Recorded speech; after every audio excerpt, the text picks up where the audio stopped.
Tanong naman na magkano ang per PC. Tip ko lang sa inyo, kung bibili kayo ng PC ay mas maganda ay hiwalay-hiwalay na parts kaysa sa set na computer. Sa akin kasi, sa tingin ko mas mapapamahal kayo sa computer set and hindi nyo pa alam kung matibay ba ang lahat ng parts ng nabili nyo.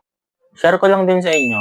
Dati kasi bumili rin ako ng computer set, bali kompleto na ito lahat. Sa una, okay pa naman yung performance niya and walang problema. After 3 months, yung monitor nito ay nagkaroon ng dead pixel and hindi ko ito pinansin. After 6 months ay nasira na ang monitor at halos hindi mo na makita ang LCD nito. Sakto, 6 months lang ang warranty nito. Kaya hindi ko na ito nasoli. Kaya mas maganda kung branded na monitor na lang ang bibilin mo. Okay lang na second hand basta kilalang model. Katulad ng Dell, HP, LG, at iba pang mga sikat na brand. Ngayon naman ay ibibigay ko sa inyo ang mga presyo ng parts na binili ko. After nito ay tsaka ko ibibigay ang pinaka-price ng PC na nabuild ko. Simulan natin sa CPU.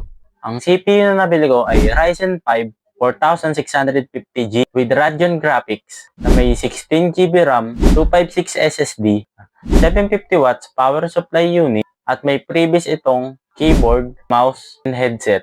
Bali nabili ko pala ito sa Gilmore. Next naman natin ay ang monitor. Monitor na binibili ko sa PisoNet business ko ay Dell 22" to 24". Second hand lang pala itong binibili ko. Dahil alam naman natin ang mga bata ay malilikot. Kaya no need na ng brand new na monitor. Naman tayo sa mouse and keyboard. Bali ang binibili kong model ay A4 Tech. Sa Shopee marami nito. Maghanap na lang kayo ng mura. Sa headset naman Alan headset. Shopee lang din ito. Maghanap na lang din kayo ng mura. And ABR or Panther. Ang ABR naman kaya na ng 2 PC. And ang Panther naman ay good for 4 PC. Depende na lang sa inyo kung ano yung gagamitin ninyo. Ang next naman natin ay coin slot box. Marami naman kayo mabibili nito sa Facebook Market. Maghanap na lang din kayo ng mura and legit na seller. Sa lagayan naman, ang total na nagastos ko sa lahat ng materyales is 1,400. Bali good for 4 PC na ito.